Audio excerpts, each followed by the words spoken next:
Our next adventure was a cooking class that we did in Seville. But before we get to the actual cooking part, the first part of the class was doing a tour of the food market. So this is the Triana food market, or the Mercado de Triana, and it has different stations in here: olives, meat, produce, all the spices that you need. So our host took us around the market to show us what we could be making, or what typical Andalusian cuisine encompassed, and told us a little bit about the ham, the Iberian ham as well. 100% meat, covered in sweet and smoked. Everything, tomatoes, of course, figs as well. One thing that I want to show to you, because you will find it in every meal that you will have, is the garlic. I'll bring a piece to you now.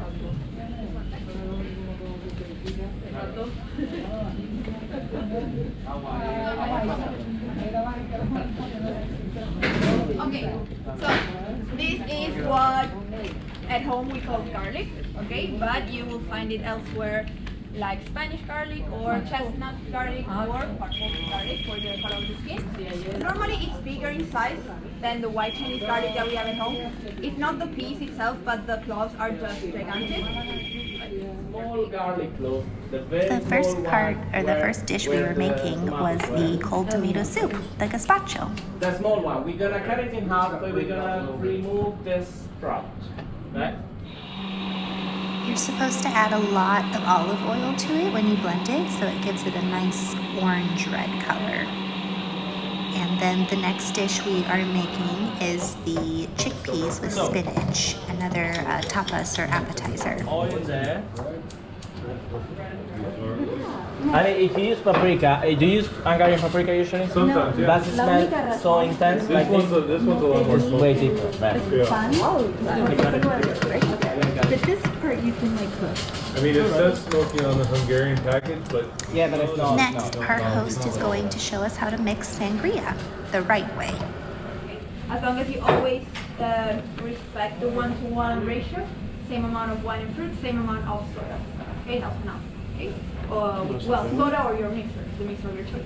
In this case, I'll do half and half of each flavor in each jar. Okay.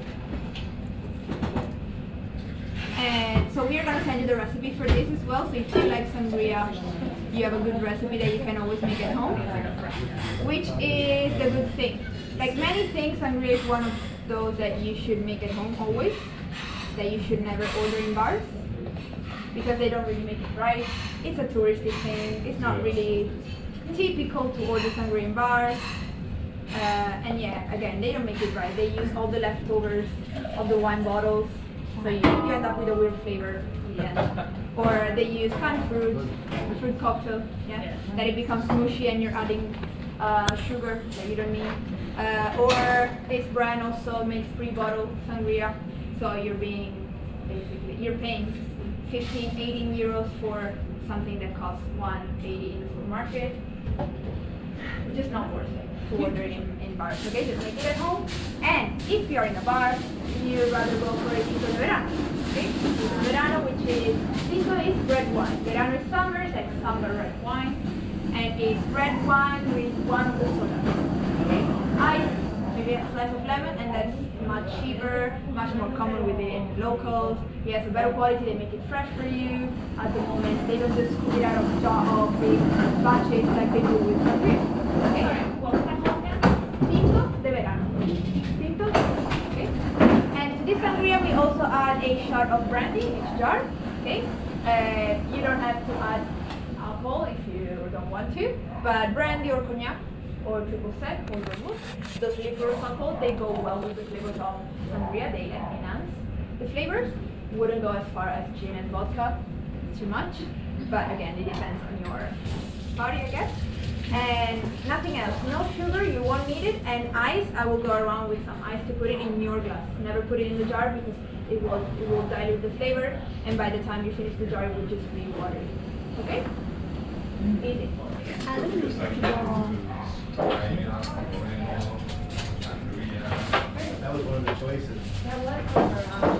Next up, paella. We learned that if you order paella in a restaurant and it comes out in less than 20 minutes, that it's not real paella. It's previously cooked or frozen. Spread it and leave it. Right? Leave it there until it gets nice and golden. At least 5, even 10 minutes. Right? So this is an actual paella pan. So it's a long dish that's not too deep and it has rivets on the side. So it helps you measure. So when you're pouring in the stock or the rice, it actually can tell you how much of each you need. So you never need to measure anything. Pan measure the ingredients for you. You don't need to measure the ingredients, you don't need to measure the stock, you don't need to measure the rice. We it's all measured by the pan. And then if you order paella at a restaurant, is there a big batch in the back and they're They just giving usually it have, to you? Or they... no, they usually have a batch of beans, chicken already pre-cooked, and the stock pre-made. So once you order it, they will assemble it, they put the stock, and they put the rice. So the rice should be cooked. You're counting? Just go this way. How many seconds? I'm sure it's more than 20. Yeah. That's pretty cool, yeah.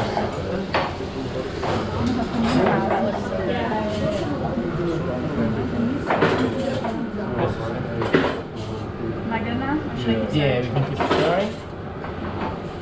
Everything? yeah. Hey. Now he's mixing it. It'll be the one that gets too hot. Yeah, there we go.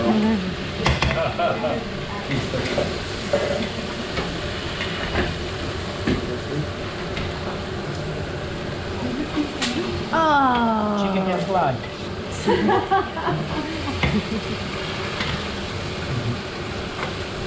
Alright, high heat. Now we'll reduce the tomato sauce. You can actually add a little more.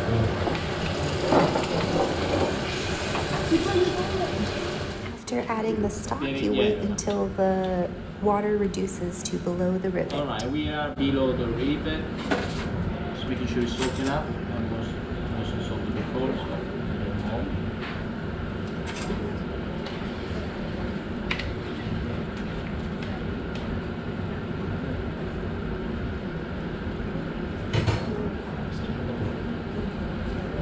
Alright, so if you want to taste it to see how salty it is, Yeah, yeah. so some teaspoon there in here. Just careful that it's really, really hot. So a little over salty, not like extremely salty. Right? Could be, I gotta get, you know. I got another double digit, right? No, just clean this out.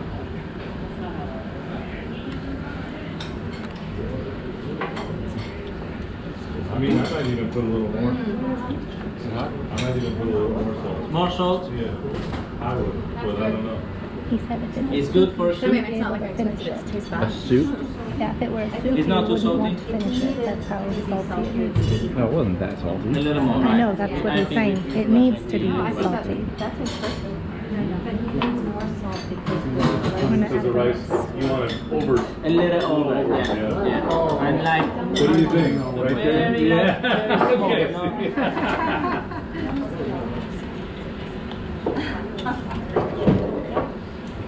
Alright, taking back all this It needs to stuff be here on the over edges salted in the from beginning because then we're going to add the rice and cook the rice in It's got it. a thicker, it's more color. Now, we below the rivet, we're going to measure the rice. Make sure there's nothing in the, no big chunks in the middle, so we can measure it properly. Doesn't matter the size of the pot, the rule is the same. The measuring size is the same, right?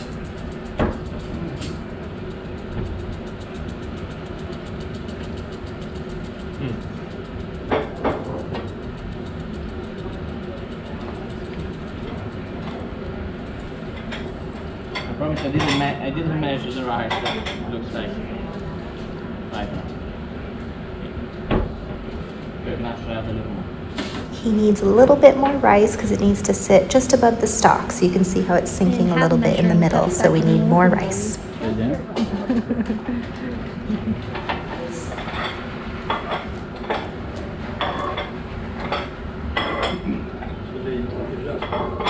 koka. Det ska vara 3 gånger så mycket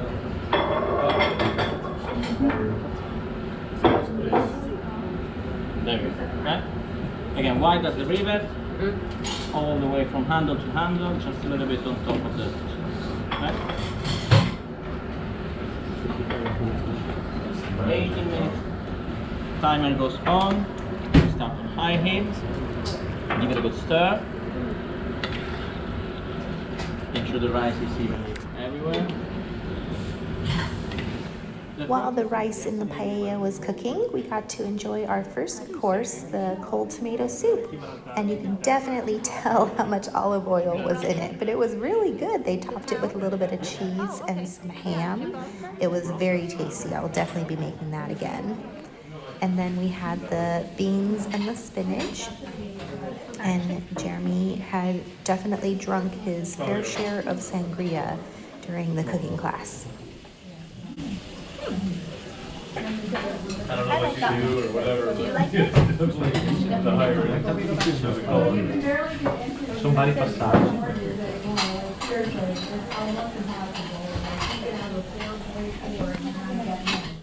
And finally ready to try the paella. We booked this through Airbnb Experiences and they sent us the recipes afterwards. And unfortunately I was a little under the weather during the class, so I didn't get to enjoy the flavors as much, but I am looking forward to making it again in the future.